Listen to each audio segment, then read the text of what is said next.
Finding it hard to connect with church? Today we're going to talk about 3 ways that we can be engaged with our local church.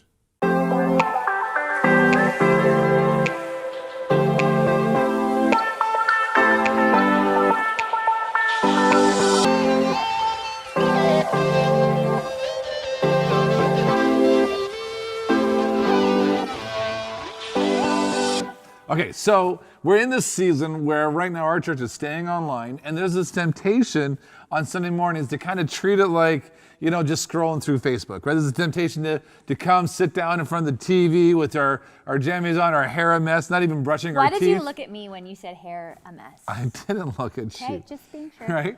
And then you kind of just have it on, and it's in the background while we deal with everything. And it can actually feel like church lately has been more about spectatorship and more about being a couch person than it is actually about engaging with the presence of God, than it is actually about being part of the bride of Christ, part of the church universal. And so there's this real kind of struggle. And I keep hearing from everybody all the time these statements like, well, it just doesn't feel the same, or I'm finding it really hard to connect. I feel like I'm just alone.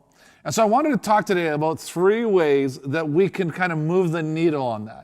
3 things that we do at our family that really help with just the idea of kind of helping us connect with that Sunday morning experience in an online format at our home. The very first one is this. I want to encourage you, would you set a time?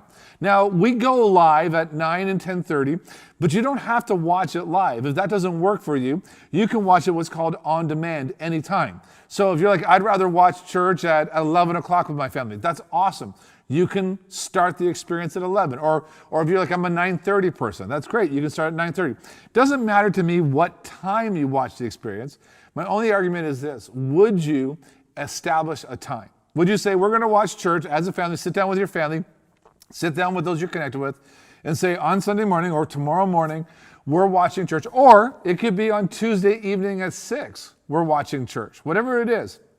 But we're establishing a time that we're watching church. Now we have teenagers, and so we have to give them advance notice Yes. in the morning which experience we're going to watch as a family so that they can get up in time and be there and be a part of it. Right, so, but there's that power of like, listen, we used to get up in the morning, we used to get dressed, We used to get up very early. We used to come to church, then go out. Like it was a thing. And so what I want to help us do is by setting a time, we actually are kind of making it an event again. This is the time, whatever day of the week it is, this is the time we're watching church, and it is an event. The second thing that I thought is we need to engage with the content. Now that doesn't mean that you got to be on the chat and speaking, although it's awesome when you are. But for us, we actually put ours on the big screen TV and we watch it on TV. So we don't really engage with any of the conversations because we're watching as a family on TV. But what we do to engage is a couple of things. First off, it's not the time to go get a coffee in the middle of worship. We actually determine like, no, if we're here, we wouldn't do that in church. We're not going to do that in this moment. So we actually say you got to get up, you got to get dressed, you got to be here on time for church. Then we're sitting there, we're engaged in it in the sense that we actually do our best we can. Although we've got a 3-year-old daughter, we do our best to eliminate distractions, right? So we don't get up and fill our coffee cup in the middle of it. We don't do those things. We actually engage. The other thing we do is we actually turn the music up really loud. I actually like put it almost as high as my TV can go because I like loud music. One reason, because I actually suck at singing, right? And so I like it when we were in the church. Said that, right? I not did. Me. But when we were in the church and it was loud, no one could hear me sing. And so all of a sudden I'm sitting at home and I'm like trying to sing along with Everybody worship. can And I'm hear like, me. So we actually turn the music up really loud in our house so that I actually cannot be intimidated and actually engage in worship. Well, and when it's loud, it's not weird to stand up and we actually participate. Yeah. Now, if you want to stand up, that's amazing. But I would just want to encourage you to sing, to actually engage in singing. The other way that we engage in content is also through taking notes. It's really awesome. My kids are actually on their phones, not playing, whatever. They're actually taking notes. They actually take notes of the message. Yeah. And there's something about, by doing that, you're actually engaging with the content. I know it's not as easy as shouting amen or shouting me down when I'm speaking, but if you're actually taking notes and capturing those awesome one-liners that Justin had a couple of weeks ago, right? Like, you write them down. It does a couple of things for you. One, it's giving you notes to go back on when you're going through difficult times in your life, but also it keeps you engaged in what's taking place. Yeah.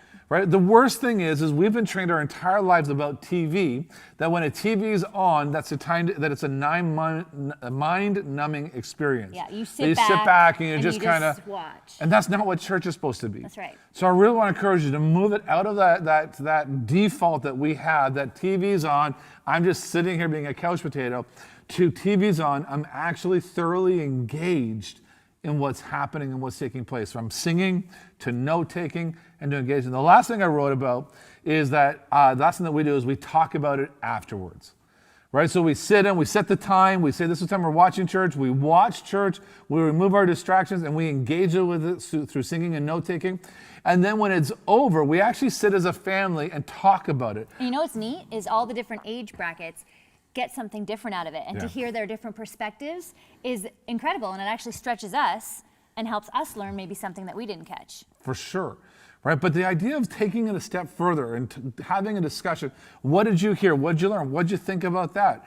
How does that make you How feel? does that make you feel? Man, that was really cool the way that amazing man said those things, right, when I'm preaching. Right? Like it's just, what we talk about. So I want to encourage you, don't just let the experience end and then get up and go about your day, but actually sit as a family and discuss what did you just watch, whether that's just you and your spouse, whether it's you and kids. If you are a single adult living at home and you're watching it by yourself, then maybe call somebody, talk to them about it, get plugged into one of our watch parties and have a conversation with them. Amber actually every week produces questions that people can have at watch parties. If you want to resource that, just email Amber at wearemovement.ca.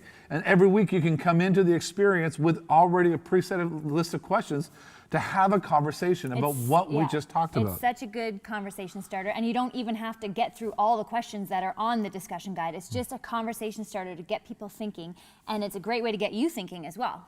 It's a great way to, again, engage and take it deeper than just something where it's spectator. The biggest temptation we have in this season is to let church be about spectatorship and not about engaging, right? And I want us to be people who are engaged fully with the presence of God. And that's what we're continuing to do and what we're doing online. So again, top 3 things of if you're finding church hard to engage with in this time, you're getting bored with church or feeling disconnected, 1, set a time to watch church, 2, engage with the experience, 3, talk about it after. I hope you have an amazing day.